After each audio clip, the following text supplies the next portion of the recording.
Bom dia, boa tarde e boa noite.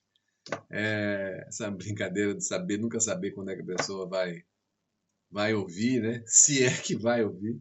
Essa é a intenção de, de gravar esses episódios, eles têm uma pretensão muito absurda da minha parte achar que alguém vai ouvir, né?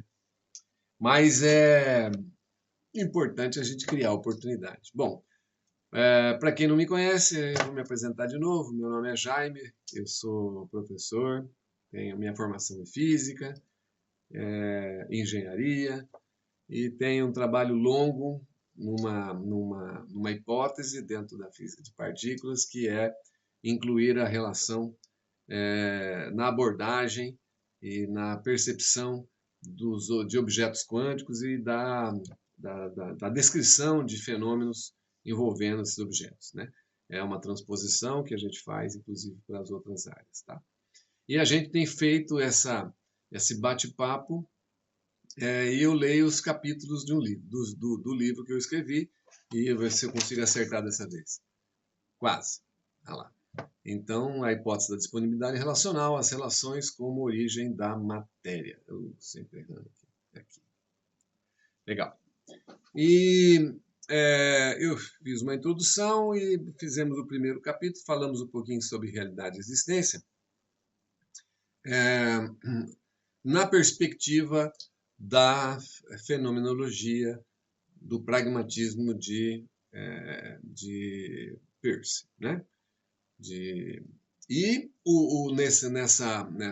Dentro desse referencial, a gente continua o trabalho e eu vou ler hoje, né, um dos capítulos que ele é bem curtinho, mas ele dá uma conversa, uma conversa boa.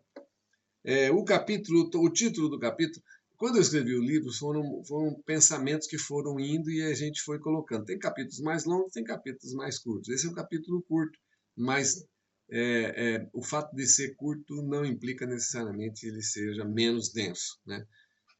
Talvez um dos capítulos mais densos do livro seja esse. O título é Mente é Matéria, né? Só o título já. Então vou ler. Neste ensaio, entendo que a causa da materialidade das coisas pressupõe uma mente consciente, o que, atrelado ao conceito de plasticidade de Peirce, que supõe a matéria como uma forma de mente, permite estabelecer a relação mente-objeto, sendo influenciada pela observação. Só esse primeiro parágrafo ele tem vários conceitos que são importantes, né? Então, por exemplo, a gente não consegue trabalhar, porque quando você expõe uma hipótese, você expõe uma perspectiva sua acerca da compreensão que você tem do mundo, daquilo que você estudou, do seu trabalho, da sua vivência. Então, todas as pessoas que se colocam numa posição de externar um pensamento, uma percepção, por si só são dignas, né, de todo o nosso respeito, de todo do nosso cuidado e gentileza. Eu, nesse momento, agora estou expondo para vocês, não é isso, não estou pedindo isso, mas seria muito generoso da parte de vocês um pouco a compreensão sobre aquilo que eu vou falar. Então, os referenciais que eu estou usando, na bibliografia do livro tem, mas a gente tem que falar num determinado momento a questão da consciência. A questão da consciência é algo importante, porque eu gosto muito da percepção que o Damasio, que o Antônio Damasio faz da consciência. Ele diz, olha, consciência, aquele que tem, o indivíduo, o elemento que tem consciência é aquele que tem a percepção de si, de uma forma rasa, né? Uma percepção de si e do ambiente ao seu redor. Então, é fato que essa conotação de ter a percepção de si e do ambiente ao seu redor cria, obviamente, ele diz estar atrelado a essa capacidade de ter consciência. Quando a gente fala da materialidade, quando eu estou falando que é da hipótese, que a hipótese está dizendo que a relação é a causa da materialidade, nós vamos falar sobre física nos próximos encontros, né? Mas eu estou dizendo que quem causa a materialidade das coisas, ou seja, lembra da segunda idade que a gente estava falando, quem causa a existência das coisas, quem promove as propriedades físicas nos objetos a ponto deles serem tangíveis, né, é a disponibilidade de estar em relação. Então, é a relação que desencadeia um processo de manifestação dessas propriedades físicas. E aí é que entra a história. Pô, se a causa da materialidade das coisas pressupõe uma mente consciente, por que pressupõe uma mente consciente? Porque quem conota a existência é um elemento de ação. Né? Então, é algo que está em relação. Então, não há existência tácita inerente. Essa é uma afirmação que eu estou fazendo como hipótese, é extremamente questionável, mas é assim que eu estou me expondo, né, a todos vocês. Ou seja, eu não acredito na inerência. Eu acho que não existe elemento partícula isolado. Ao longo do trabalho eu vou mostrar para vocês isso, que é tudo relacional, o que obviamente aparece aí um nível de consciência. Tem uma parte que eu não ia falar, mas agora que eu lembrei, que é interessante pra caramba, que é uma leitura que eu fiz há anos, faz muito tempo, sobre Jean-Paul Sartre, né? E tem uma parte do Sartre que eu acho muito legal, e olha, eu não sou filósofo, mas adoro, sou curioso pra caramba, né? O Sartre fala uma coisa interessante, que é os seres em si e os seres para si, né? Então, que há um conflito, uma angústia do ser humano eterna. O ser humano está sempre angustiado, né? Mas por quê? Então, de acordo com Sartre, um ser em si, uma pedra é um ser em si, um animal é um ser em si, um gato é um ser em si. De novo o gato, né? O gato vai estar sempre com a gente. Quem olha hoje ele não está por aqui, para ver se ele está por aí. E por quê? Porque ele não questiona o que ele é. Né? Ele não questiona a sua função, ele não questiona a sua funcionalidade. Né? Depois nós vamos falar um pouquinho de funcionalidade também. Então, visto que ele não questiona o que ele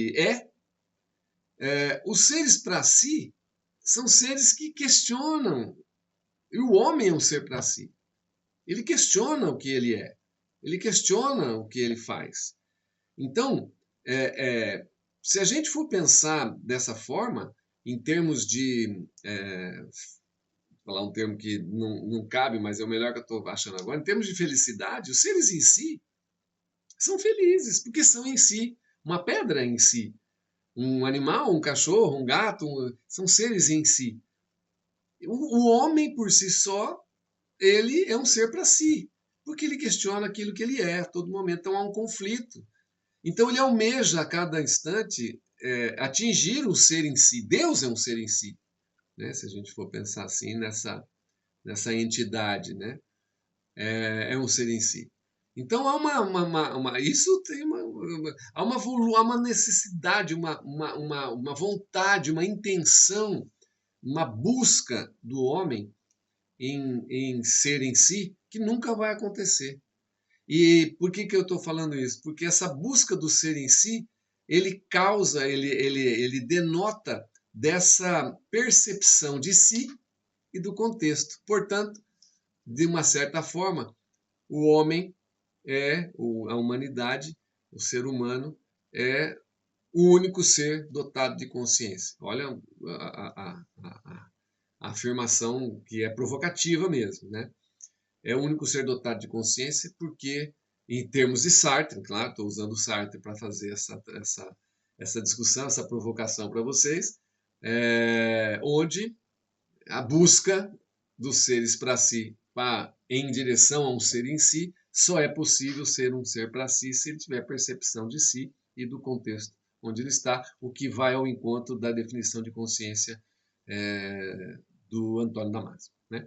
Então, foi só essa digressão, passou bastante tempo, mas para mostrar como que esse pedacinho ele acaba levando a gente a um monte de outras coisas, né? Bom, e assim, e o Peirce, quando ele fala que, olha só, O Peirce supõe a matéria como uma forma de mente. Permite estabelecer relação mente-objeto. Nós vamos falar sobre isso, essa coisa do mente, porque o Peirce vai falar sobre o hábito, né? Que a matéria é mente cristalizada. Então, é o hábito, né, de estar sempre se manifestando as propriedades físicas daquele jeito, né? Então, e aí vem algo que de alguma maneira contribui para a compreensão de que, utilizando a interpretação padrão de Copenhague, na física quântica, depois eu vou citar o que é a interpretação de Copenhague, aí eu vou falar, não dá para vocês, vai dar uma olhadinha no livro, né? Se precisarem de alguma coisa, eu mando o livro em PDF para vocês, não tem problema, tá? Bem, a interpretação de Copenhague trata, obviamente, de um trabalho do Bohr e do Heisenberg, Niels Bohr e Werner Heisenberg, que trata sobre uma percepção do que é esse objeto quântico. Na mecânica quântica, na física quântica, tem várias interpretações acerca do comportamento desses objetos quânticos. E existem algumas mais famosas que outras, mas tem uma infinidade de interpretações, né? A interpretação de Copenhague é uma delas, mas tem várias. Então, a interpretação mas ele é onda ou ele é partícula? Né? Então, a hora que o elétron passa numa câmara de bolhas, desculpe, o elétron passa numa câmara de bolhas que eu estava fazendo, mas quando o elétron passa numa dupla fenda, ele tem comportamento, nós já falamos, né? Ele tem um comportamento como onda, então ele espalha no ambiente, no meio, e quando você coloca um medidor para verificar por qual fenda está passando, isso aí ele se comporta como uma partícula. Então tem uma partícula que tem uma trajetória definida, local e tal. E a onda ela se espalha, não é definido, né, a trajetória, então são uma onda de possibilidades, então tem comportamentos diferentes. E na mecânica quântica, você tem várias interpretações. Tem interpretações que acreditam, não, o objeto quântico ele é onda. E o que acontece quando você coloca uma medida, é a hora que você coloca um medidor, um observador, né? Às vezes as pessoas confundem, mas um medidor, um instrumento de medida, é um observador, um instrumento de medida. O pacote de ondas que define essa ampla possibilidade, né, de se manifestar como onda, ele se reduz. E ele se reduz tanto que ele tem um comportamento parecido com uma partícula. Então, o instrumento de medida, aí é que entra. O instrumento de medida, quando em relação ao objeto quântico, de novo aí a hipótese, né, a minha hipótese.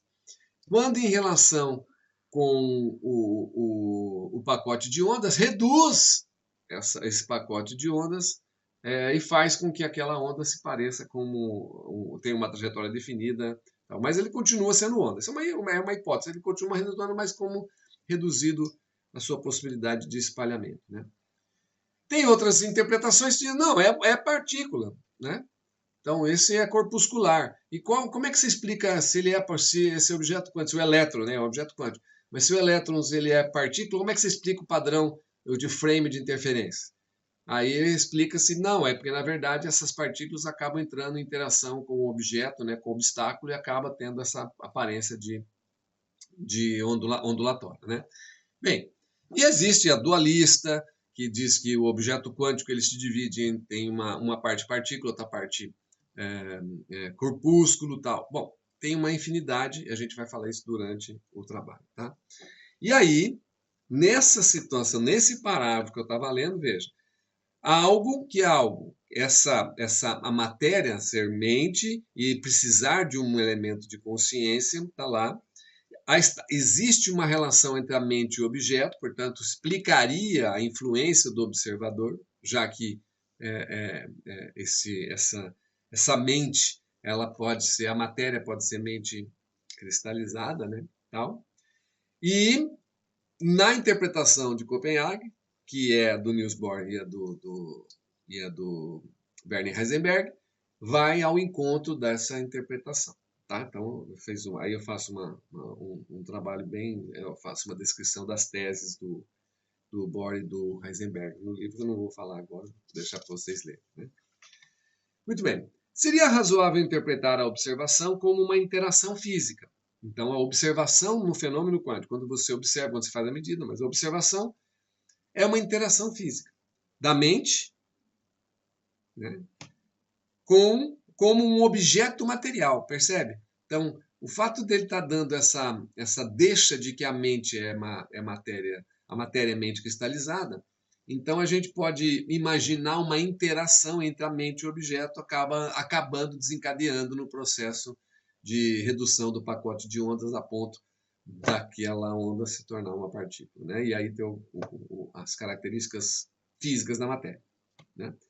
Mediante as possibilidades oferecidas, provoca o surgimento das mesmas propriedades que caracterizam outros objetos no intuito de estabelecer relações. Vou repetir. Seria razoável interpretar a observação como uma interação física da mente como um objeto material que, mediante as possibilidades oferecidas, provoca o surgimento das mesmas propriedades, carga elétrica, massa, que caracterizam outros objetos no intuito de estabelecer as relações. Então, a Mônica, que é fantástica, tem uma tese de doutorado maravilhosa, maravilhosa, maravilhosa, fala sobre isso, tem um livro também da tese dela, Mônica Yubi Costa. Vale a pena ter o livro. Compreendo que a matéria é mente cristalizada por hábitos.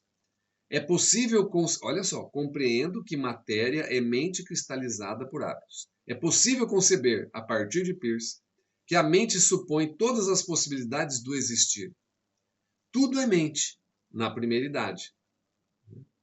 No estado constitutivo do universo. Então, ele coloca o universo como uma grande possibilidade, e essa, dentro da fenomenologia persiana, ou do pragmatismo persiano, a primeira idade estaria nesse estado de contemplação, onde tudo é possibilidade. E aí que está a mente.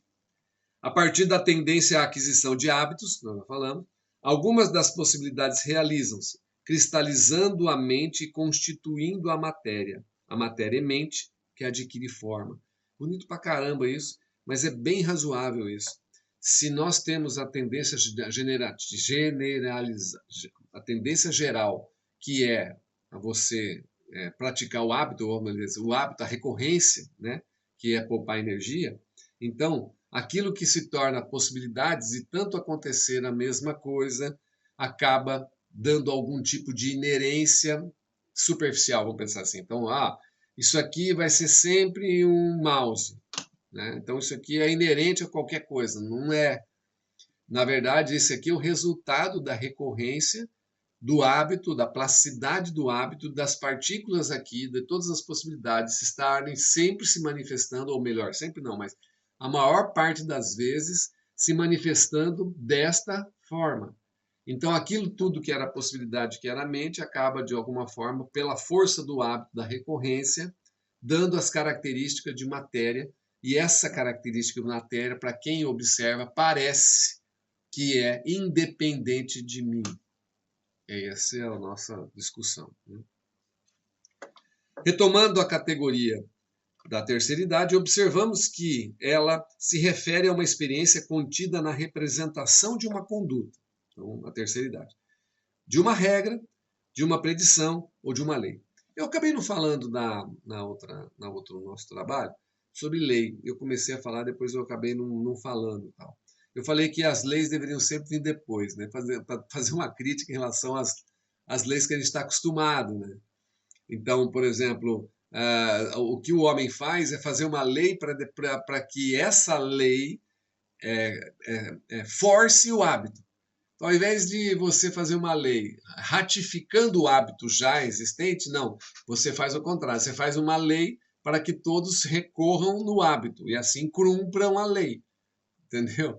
Então a gente essa coisa de novo do ser em si, do ser para si, do homem, né, querendo ser um ser em si e acreditando que o fato de fazer uma lei o processo se inverte, né? Eu faço a lei para que o hábito se constitua, né? E não a lei ela é decorrente do hábito constituído, né? Eu faço exatamente o contrário para que haja algum tipo de controle, nós vamos falar disso mais tarde. Muito bem. Essa representação da terceira-idade, como uma lei, né, se refere a uma generalização de certa regularidade ocorrida no tempo, presente, passado e futuro. Então, recorrência. Mediando a tensão entre a primeira idade e a segunda idade, a contemplação e aí a existência. Então, a lei ela está nesse momento transitando, é como se estivesse transpondo aquilo que você contempla na execução de algo material. Então, aquilo que é mente, né, na cristalização do objeto, ou na manifestação, na materialização do objeto. Tá. A terceira idade, enfim, é experienciada nas questões que envolvem organização, né? Porque há uma regra, uma lei, né? Tempo, regularidade, resultado de algum tipo de mediação, tendo como exemplos o pensamento, a cognição, o raciocínio, a síntese, a comparação, a conceituação e a aprendizagem. Aí tem um foco importante para nós. Qualquer objeto que envolva algum tipo de lei tem em si a terceira idade tipificada. Bom, aí a gente já falou, não sei se a gente já falou sobre os exemplos, né, de lei. A lei da gravidade, por exemplo, que a gente estava falando no último episódio, ela está associada a essa coisa da realidade, né? Vamos pensar assim, né? Dessa coisa do que está, do que pode vir. E aí a existência seria o objeto que cai, né? Então já falamos sobre isso. Então está dotado de alguma forma na terceira idade. A realidade. Para Peirce, aqui, essa breve exposição sobre a fenomenologia peirciana foi necessária para apresentar a distinção entre realidade e existência. Para Peirce, a realidade é mais que um conjunto de objetos físicos individuais. Ela é constituída pelas categorias anteriormente mencionadas, primeira idade, segunda idade e terceira idade, que em alguns momentos se referem respectivamente ao que Peirce chama de acaso, existência e lei. Então, aí já tinha falado um pouquinho sobre isso, onde a primeira idade seria o acaso, a segunda idade a existência e a terceira idade a lei, né? Mas ele fala que a realidade está envolvendo toda essa parte. Alguns aqui vão fazer uma crítica mais específica, dizendo que, na verdade, a realidade ela é basicamente a terceira idade, né? Isso é uma discussão, né? De acordo com Peirce, a existência é um modo especial da realidade, que tem que ser absolutamente determinada, independente de outras características que possui.